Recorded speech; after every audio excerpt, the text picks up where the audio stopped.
स्वागत है हमारे चैनल पे। सो आई होप आप सब लोग ठीक होंगे, एकदम हेल्दी होंगे, बिकॉज अभी हमें अपनी हेल्थ का बहुत ज़्यादा ध्यान रखना है। अभी टाइम ही ऐसा चल रहा है। सो आज मैं आप लोगों के साथ अपना एक एक्सपीरियंस शेयर करना चाहती हूँ। बहुत इम्पॉर्टेंट है। एक्चुअली मेरी मॉम को कोविड हो गया था अभी कुछ टाइम पहले। सो मैं बताना चाहती हूँ कि हम लोग उस टाइम किस तरीके से रहे, वो फेज़ हमारे लिए कैसा रहा, हम कितने ज़्यादा परेशान थे। टचवुड अभी मेरी मॉम बिल्कुल ठीक है, लेकिन जब वो फेज़ था तो हम बहुत बहुत ज़्यादा परेशान हो गए थे। हमें समझ में ही नहीं आ रहा था कि हम क्या करें। सो जिस दिन होली थी, यानी कि 29 ऑफ मार्च, उस दिन से मेरी मॉम की तबीयत ख़राब होने लग गई थी। मतलब मेरी भी और मेरी मॉम की, हम दोनों को ज़ुकाम था। तो हमें लगा कि ऐसे ही नॉर्मल ज़ुकाम होगा, तो हम नॉर्मल दवाई खाई दोनों ने, एक एक डोज। और नेक्स्ट डे ये हुआ कि मैं तो ठीक हो गई, लेकिन मेरी मॉम ठीक नहीं हुई। उनकी तबीयत मतलब ठीक नहीं हुई। उनको खुद अंदर से ऐसा फील हो रहा था कि उनको उनकी तबीयत ठीक नहीं है। सो उन्होंने मुझे बोला कि मेरे को नहीं लग रहा है कि मेरी तबीयत ठीक है, ऐसा कर, मुझे ऐसा लग रहा है कि मुझे फ़ीवर आ रहा है, तू मेरे लिए नॉर्मल जाके केमिस्ट से दवाई ले आ। हमारे घर के पास ही एक केमिस्ट है। सो मैं चली गई, मैं दवाई ले आई, दवाई खाई उन्होंने। तो दवाई खाई तो फिर वो बुखार क्या हुआ कि वो दब जा रहा था। उसके बाद वो रात को ठीक रह रही थी, फिर सुबह जैसे ही वो थोड़ा बहुत काम कर रही थी, उसके बाद उनको फिर वैसे ही फील हो रहा था कि यार मुझे बहुत थकान लग रही है, कि दवाइयों से मतलब मुझे कुछ फ़र्क लगने लगा। तो मैंने उनको बोला कि आप ऐसा करते हैं, हम डॉक्टर को दिखा लेते हैं। तो पहले तो वो मानी नहीं, एक दो दिन ऐसे ही निकल गए। सो फिर 3rd ऑफ अप्रैल को, जिस दिन सैटरडे था, मुझे ऋषिकेश जाना था। मेरे फ्रेंड्स भी आए हुए थे घर पे। सो मैंने उस दिन पहले मम्मी को कहा कि ऐसा करते हैं, आपको डॉक्टर को दिखा लेते हैं, उसके बाद मैं चली जाऊँगी। तो मैं सुबह उनको डॉक्टर के पास ले गई, डॉक्टर को दिखाया, डॉक्टर ने दवाई दी। डॉक्टर ने कहा आजकल नॉर्मल है, सबको हो रहा है वायरल, तो आप दवाई खाओ, आप ठीक हो जाओगे। तो फिर हम घर आए, उनको दवाई खिलाई, मैं ऋषिकेश गई। मैं नेक्स्ट डे संडे को दोपहर तक वापस आ गई थी। तो मैं आई तो मतलब मम्मी की तबीयत में कुछ चेंज लगा ही नहीं, वैसी ही तबीयत थी, फिर भी कुछ भी फ़र्क नहीं पड़ा। मैंने कहा आपको दवाइयों से फ़र्क नहीं पड़ा? तो मम्मी ने बोला कि मैंने बस एक ही डोज़ खाई, मैंने नहीं खाई क्योंकि ये दवाइयाँ बहुत ज़्यादा गर्म लग रही है मुझे, मेरे बॉडी के अंदर बहुत ज़्यादा गर्मी लग रही है, इसलिए मैंने नहीं खाई। तो फिर उन्होंने खुद बोला, हमारे घर के ही पास एक डॉक्टर हैं, डॉक्टर रावत करके, मतलब मैं इधर देहरादून नेहरू ग्राम साइड रहती हूँ, तो एक जोगी वाला यहाँ पे जगह है, अगर यहाँ देहरादून के लोग होंगे तो उन्हें पता होगा। वहाँ पे एक डॉक्टर रावत है। तो मम्मी ने कहा कि उनके पास जाना है। तो फिर मैंने बोला कि तो चलते हैं। तो मम्मी ने कहा कि नहीं, ऐसा करेंगे, कल जाएंगे मंडे को। मैंने बहुत बोला कि आज ही चलते हैं, अब क्यों वेट करना है कि। तो मम्मी ने कहा नहीं नहीं, सुबह ही जाएंगे। तो मैंने कहा ठीक है। तो फिर मतलब ये हुआ कि मम्मी ने मुझे बस ये बोला कि तू ऐसा कर आज, मतलब मम्मी मेरे रूम में सो रही थी, तो मम्मी ने मुझे कहा तू ऐसा कर, तू यहाँ मत सो, तू बाहर वाले रूम में सो जा। तो मैंने कहा ठीक है। सुबह हुई तो सुबह मम्मी लेटी हुई थी, उनकी तबीयत ठीक नहीं थी। सो क्या हुआ कि मैंने कहा यार, अगर मैं इनको स्कूटी से लेके जाऊंगी अपने साथ और इनको वीकनेस आ रही है, तो फिर ये मतलब बैठेंगी कैसे स्कूटी में इतनी देर। तो मैंने अपने एक फ्रेंड को कॉल करी। मैंने कहा उसके पास कार है, तो मैंने कहा तुम आ जाओगे, मेरी मॉम को थोड़ा दिखाना है डॉक्टर के पास, क्योंकि मेरा ब्रदर भी यहाँ नहीं था, मेरा ब्रदर दुबई गया हुआ था, घर पे कोई नहीं था।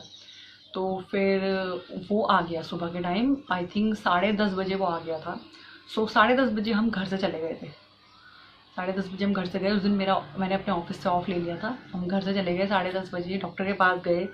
डॉक्टर के पास हम बैठे ही थे थोड़ी देर, वहाँ पे बाहर ऐसे वेटिंग एरिया है, वहाँ पे बैठे हुए ही थे। सो मेरी मॉम को इतनी ज़्यादा वीकनेस हो रही थी कि उनसे चेयर में तक बैठा नहीं गया। और जब इंसान की तबीयत खराब होती है तब उसको कुछ समझ में नहीं आता है। मतलब वो, उनको इतनी वीकनेस हो रही थी कि वो वहाँ जो ज़मीन थी वहाँ पे लेट गई। फिर उनको मैंने, एक अंकल और आए, उन्होंने उठाया, हम उनको अंदर डॉक्टर के पास ले गए, वहाँ लेटाया। सो डॉक्टर ने उनको बोला कि आप ऐसा करो, पहले तो आप मास्क पहन लो। मास्क पहनाया तो हमने कहा कि फीवर नहीं है इनको, लेकिन वीकनेस है अंदर से, मतलब उनको बहुत ज़्यादा लग रहा है ऐसे कि इनकी तबीयत ठीक नहीं है। तो डॉक्टर ने चेकअप किया। चेकअप करने में पता चला कि उनको फीवर बाहर से नहीं है, उनकी बॉडी गर्म नहीं हो रही थी, लेकिन उनको अंदर फीवर है। उनको 101 फीवर था। उसके बाद डॉक्टर ने बोला कि आप ऐसा करो, उन्होंने एक दो दो तीन टेस्ट लिखे, उनके ब्लड टेस्ट, निमोनिया, टाइफाइड। और उन्होंने बोला कि आप ऐसा करो, चेस्ट का एक्सरे कराओ और कोविड का भी टेस्ट कराओ। उसके बाद डॉक्टर ने बोला कि अब इनको एक सेपरेट रूम में रखना, अब इनके रूम में जो भी जाएगा वो मास्क पहन के जाएगा और बाहर आएगा हाथ धोएगा। हमने कहा ठीक है। लेकिन मम्मी की उस समय, मम्मी को वीकनेस हो रही थी बहुत ज़्यादा, तो उन्होंने बोला कि अभी इनका ब्लड टेस्ट मत कराओ, आप इनको शाम को लेके आना। अब शाम तक फिर दोबारा कैसे लेके जाते हैं? पहले तो हमने कहा ऐसा करते हैं, चेस्ट का एक्सरे करवा लेते हैं हम लोग। तो वहीं पे जोगीवाला में कैलाश हॉस्पिटल है यहाँ पे। तो हमने पहले, एक तो आजकल हॉस्पिटल्स में जाना ही सेफ नहीं लग रहा है, फिर मेरे को मतलब मैंने कहा मैं क्या करूँ। फिर हमने वहीं पे खड़े खड़े पहले वहाँ पे से पहले मम्मी के लिए दवाइयाँ खरीदी जो डॉक्टर ने रेकमेंड की थी।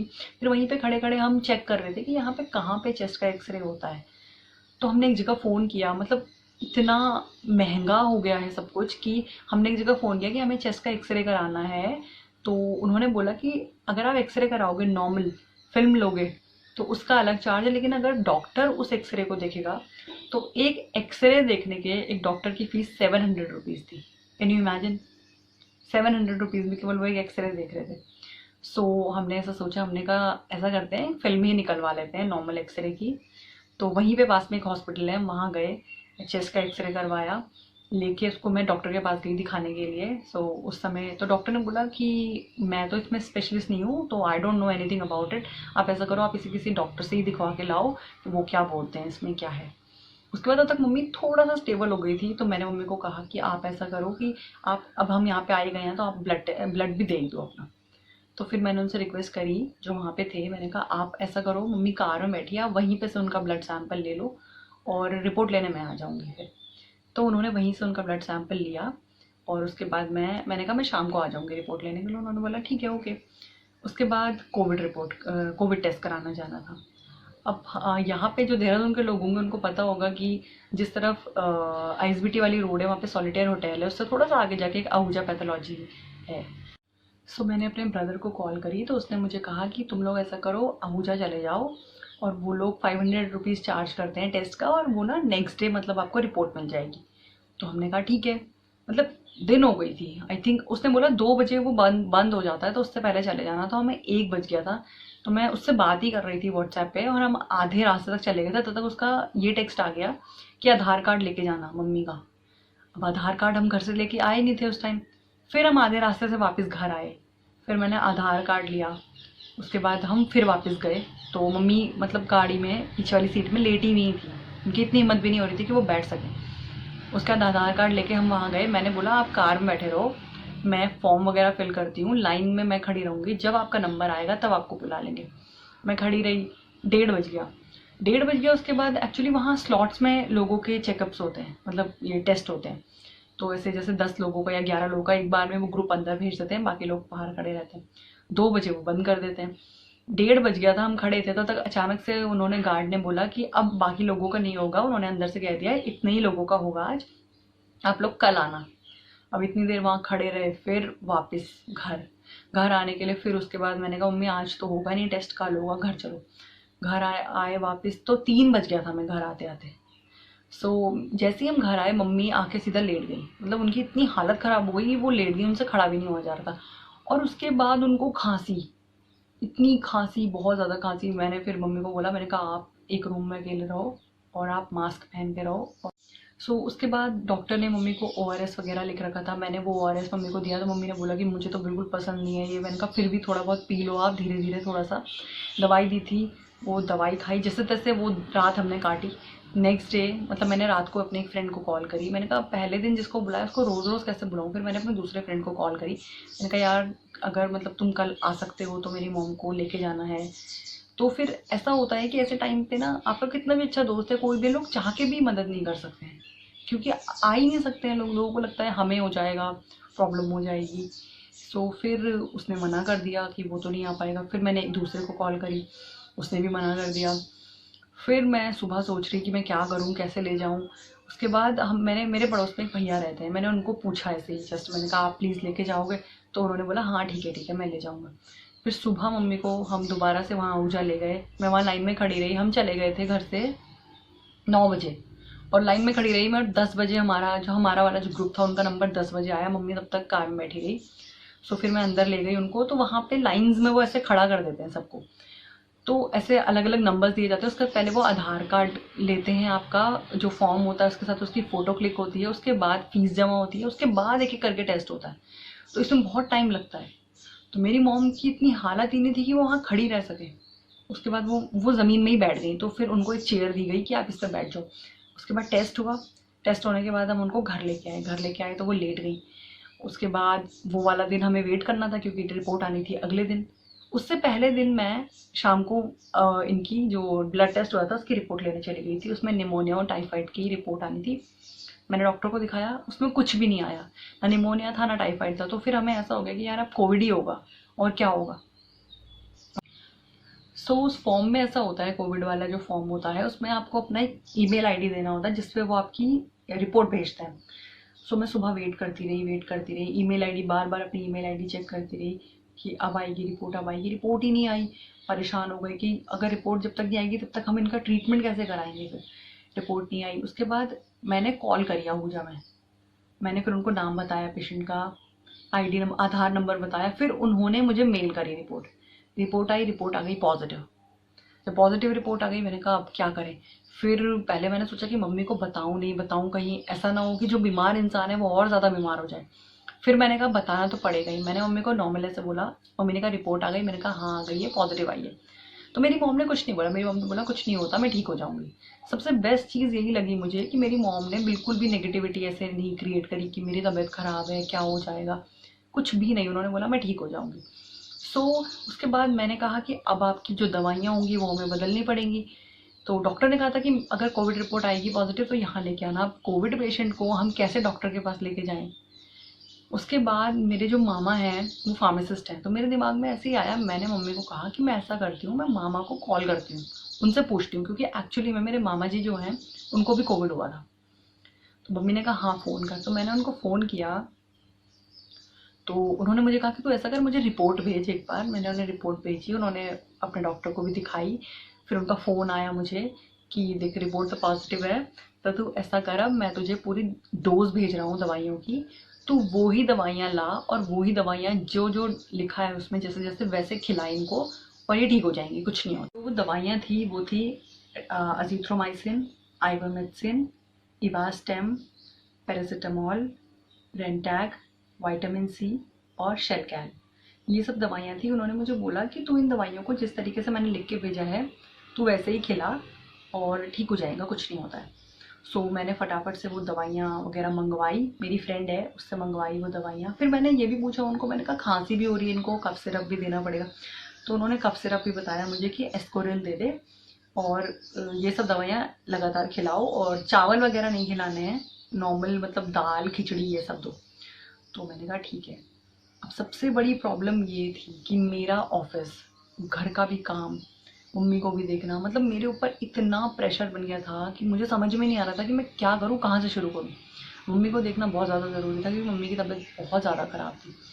उसके बाद मैंने नॉर्मल घर में मतलब मूंग दाल वगैरह ये बनाई, मम्मी को दी, उसके साथ मम्मी को दवाइयाँ, उसके बाद टाइम से दवाइयाँ दी। मम्मी उस समय खाना ही नहीं खा रही थी, बहुत कम, थोड़ा थोड़ा कि मेरा मन नहीं है, मन नहीं है। मैंने बोला अगर आपका मन नहीं भी है आप फिर भी थोड़ा बहुत तो खाओ ही, मतलब बिना खाए तो नहीं चलेगा, क्योंकि खाना बहुत ज़्यादा ज़रूरी होता है अगर जब स्पेशली जब तबीयत ख़राब है आपकी।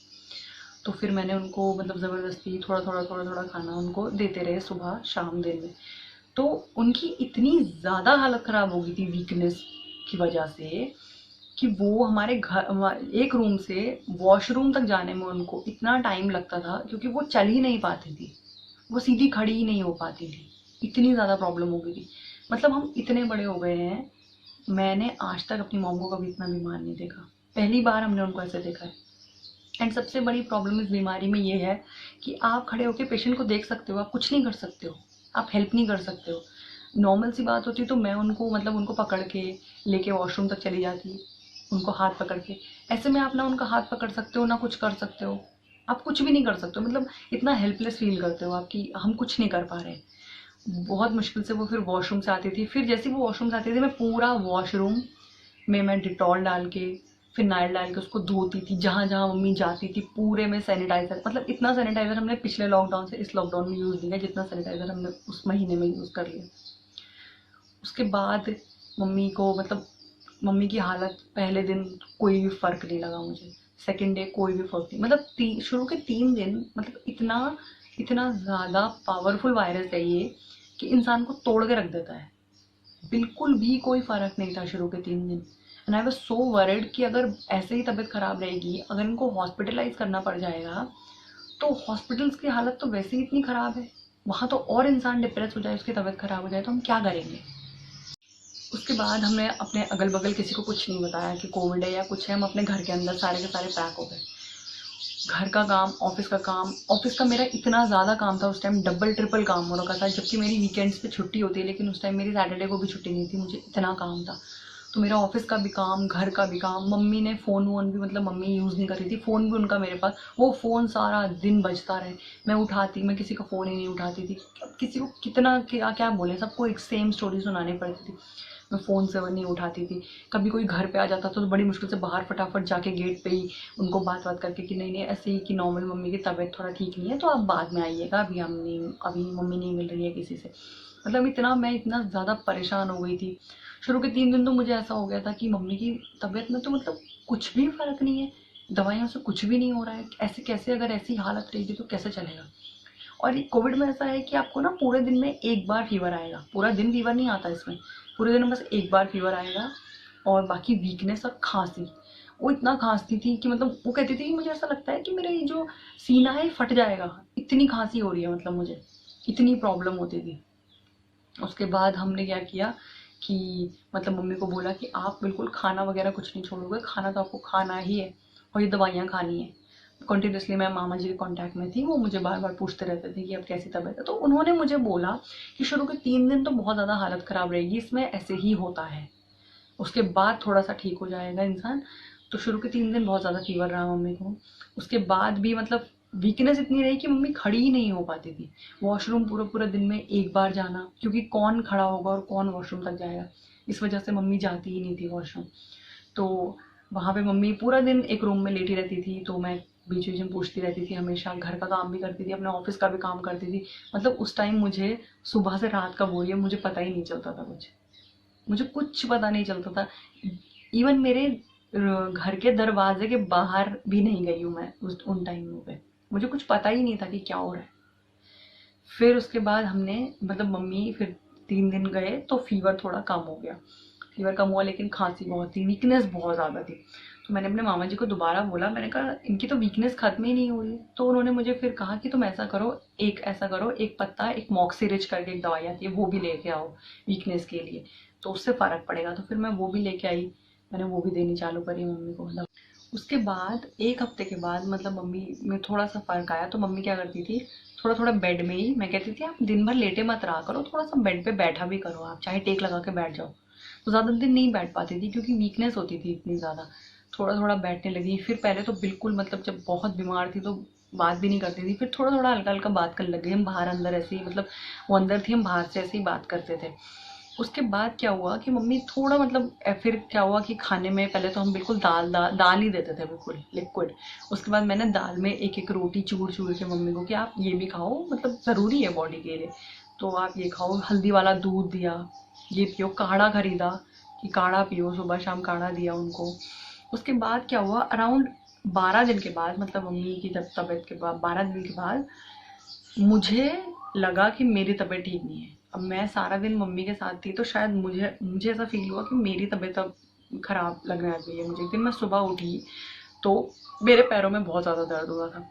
मैं ऑफिस का काम करने लगी, तो मुझसे लैपटॉप में भी ज़्यादा देर देखा नहीं गया, मेरी आंखों में जलन पड़ने लग गई थी। तो मैंने अपने ऑफिस में फ़ोन किया कि मैं आज काम नहीं कर पाऊँगी, मेरी तबीयत ठीक नहीं है। मेरी मॉम ने मुझे बोला कि कहीं तुझे मतलब कोविड ना हो जाए, तू पहले ही मतलब प्रिकॉशंस ले ले, तू दवाई खा ले। तो फिर मैंने अपने मामा को कॉल करी, मैंने कहा मुझे भी मतलब ऐसा फील हो रहा है तो मैं क्या करूँ। तो उन्होंने मुझे बोला कि तू सेम डोज खा ले। तो मैंने क्या किया, मैंने उस दिन दवाई खाई। जैसे ही मैंने दवाई खाई मैं थोड़ी देर लेटी, मुझे उस दवाई से इतना पसीना आया कि मेरा फीवर उतर गया। फीवर उतरा, मैं अपना काम करने लग गई दोबारा। उस दिन मैं ठीक रही। नेक्स्ट डे फिर क्या हुआ कि दिन भर मैं बिल्कुल ठीक थी, रात को मुझे फिर फीवर आ गया। मुझे इस बात की फिक्र हो रही थी कि कहीं मुझे भी ना हो जाए, हम सारे ना लेट जाएं। तो मैंने फिर दवाई खाई, वो फिर फीवर उतर गया। मतलब मुझे ये हो रहा था कि ये तो फिर ऐसे मैं दवाई खाऊंगी तब ये फीवर उतर जाएगा, दोबारा फिर मुझे फीवर आ जाएगा। नेक्स्ट डे मैंने एक बर्गर मंगाया था अपने लिए नॉर्मल। मैंने वो बर्गर खाया, मतलब मैंने पूरा बर्गर खा लिया, मुझे उस बर्गर में टेस्ट ही नहीं आया। मुझे समझ में नहीं आया कि ये क्या हो रहा है, मुझे कुछ भी टेस्ट नहीं आया उस बर्गर में। इतना बड़ा बर्गर बाहर से मंगाया हुआ जिसमें दुनिया भर के सॉस पड़े होते हैं, मुझे किसी चीज़ का टेस्ट ही नहीं आया। आई वॉज लाइक मुझे कोविड हो गया शायद। लेकिन मैंने वो दवाई खाई और 2 दिन के अंदर मुझे 2 दिन फीवर आया, मेरे पैरों में दर्द हुआ और मैं ठीक हो गई थी, मुझे कुछ भी नहीं हुआ उसके बाद। फिर अराउंड 14-15 डेज़ के बाद हमने मम्मी को, मतलब मम्मी ने बोला कि 15 दिन हो गए थे मम्मी ने नहाया नहीं था, तो मम्मी ने बोला कि मैंने नहाना है, चाहे मैं मतलब बैठे बैठे ही नहाऊंगी लेकिन मैंने नहाना है। तो फिर पहले तो मैं मना कर रही थी कि अभी रहने दो आप, अभी आपको इतनी वीकनेस है, बाथरूम में कहाँ आप अकेले। तो फिर मेरी मम्मी ने बोला कि नहीं मैंने नहाना है। फिर 15 डेज़ के बाद वो नहाई, उन्होंने ब्रश किया। फिर मैंने उनको बोला आप ऐसा करो, थोड़ी देर आप धूप में बैठ जाओ। थोड़ी देर वो धूप में बैठी, ये अप्रैल की बात है पूरी, धूप में बैठी। फिर अंदर आई, फिर उसके बाद वो थोड़ा थोड़ा बेड में बैठने लग गई थी। तो जिस दिन वो नहाई उस दिन फिर वो पूरे रूम का हमने, मतलब मम्मी नहीं, हम तो जा ही नहीं रहे थे, मम्मी ने ही पूरा बेडशीट हटाया, वो गद्दे वगैरह हमने थोड़ा देर धूप में डाले क्योंकि इतने दिनों से वो सब अंदर बंद था बिल्कुल। उसके बाद मतलब वीकनेस तो बहुत ज़्यादा थी, मम्मी मतलब ज़्यादा देर नहीं खड़ी रह पाती थी, फिर बैठी ही रहती थी। हमने उनको फिर खाना वगैरह, मतलब फिर हमने क्या किया, उनकी डाइट में कीवी, नारियल पानी, फिर रोटी देनी चालू करी। रोटी, दाल, चावल नहीं दिए, चावल बिल्कुल नहीं दिए, सब्ज़ी और फ्रूट्स, ज़्यादा से ज़्यादा अनार, सेब, मौसमी का जूस, जितना हो सके उतना अनार का जूस हमने ये सब उनको दिया, हल्दी वाला दूध। फिर दवाइयाँ, धीरे धीरे दवाइयाँ ख़त्म हो गई लेकिन वीकनेस नहीं जा रही थी। तो मेरे मामा ने बोला कि ऐसा करो, ये शेलकैल, वो कैल्शियम की दवाई है, और मॉक्सिरिच, ये आप खिलाओ, मतलब एक पत्ता और खिला लो, इससे आपको वीकनेस में मतलब बहुत ज़्यादा फ़र्क लगेगा।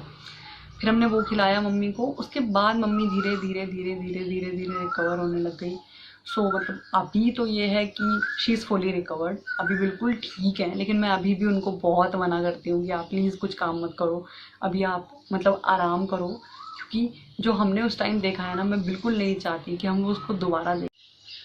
सो ऑल इन ऑल ये है कि हम भी पहले इसको बहुत ज़्यादा लाइटली ले रहे थे कोविड को, कि हम हर किसी से ऐसे कह रहे थे कि अरे कोई बात नहीं, ये तो अब सबको ही हो रहा है, वायरल है, एक ना एक बार सबको होना है। लेकिन जब हमने वो देखा है ना, महसूस किया है, तब पता चला है कि कैसी हालत होती है। आप दूसरे इंसान को जो आपके इतना क्लोज है, आप उसको इस तरीके से देख ही नहीं सकते। एंड सबसे ज़्यादा बुरी चीज़ इसमें यह है कि आप उसकी मदद नहीं कर सकते हो, चाह के भी आप कुछ नहीं कर सकते हो। इसलिए मेरे हिसाब से तो जब मतलब मैंने अपने घर में एक्सपीरियंस कर लिया है, तो अब मुझे ऐसा लगता है कि बिल्कुल भी आप लोग बहुत ही ज़्यादा जब ज़रूरी हो तभी बाहर जाएं, बिल्कुल बाहर ना जाएं। और अगर आप लोग बाहर जा रहे हो तो आके प्लीज़ अपने हाथों हाथों को ज़रूर धोएं। पता नहीं कहाँ कहाँ पे कौन टच कर रहा है, क्या है, किस किस चीज़ से वायरस आपके घर आ जाएगा।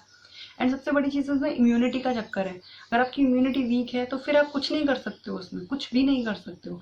इसलिए मैं तो कहूँगी ज़्यादा से ज़्यादा प्लीज़ आप अपने घर पे रहें। लॉकडाउन है तो उसका पालन करो। अब देखो बाद में खुल जाएगा कुछ टाइम बाद, अगर हम लोग अभी फॉलो करेंगे तो बाद में खुल जाएगा। घूमना फिरना, शादियों में जाना, कुछ दोस्तों के साथ मिलना जुलना, फैमिली के साथ बैठना, सब बाद में हो सकता है। अगर आप लोग रहोगे तभी हो सकता है ये। अगर आप लोग अभी बात नहीं मानोगे, बाहर घूमोगे, मैं कितने वीडियोस देखती हूँ जिसमें लोग बेवजह बाहर घूम रहे हैं, पुलिस वाले रोक रहे हैं, कहाँ जा रहे हो, ऐसे ही जा रहे हैं। तो भाई कहाँ जा रहे हो तुम, ऐसे ही क्या ज़रूरत है जाने की? जब बंद है, सारी शॉप्स बंद है, तो आप लोग कहाँ रोड में घूमोगे? मैं आप लोगों से प्लीज़ रिक्वेस्ट करती हूँ कि आप लोग ज़्यादा से ज़्यादा घर में रहें। हम लोग अब खुद घर पे ही रहते हैं, कहीं नहीं जाते हम। इवन हमारी कॉलोनी में भी लोग नहीं घूम रहे हैं, इतना डर गए हैं सबके सब, लोग बाहर ही नहीं आते हैं। अगर आपको इतना ही है, आप लोग छतों में घूमो, फ़ोन है सबके पास, इतनी आपको किसी की याद आ रही है, आप उससे वीडियो कॉल कीजिए, बात कीजिए, लेकिन प्लीज़ घर से बाहर मत जाइए। क्योंकि आपको ये भी हो सकता है कि आपकी इम्यूनिटी बहुत अच्छी हो, आपको कुछ ना हो, लेकिन आपके थ्रू वो वायरस घर में आ जाए जहाँ आपके पेरेंट्स भी रहते हैं। सो प्लीज़ मैं एक बार और कहना चाहूँगी कि इस कोविड को बिल्कुल भी लाइटली ना लें, ये वेव बहुत डेंजरस है। अपना और अपने अपनों का बहुत ज़्यादा ध्यान रखें। Thank you.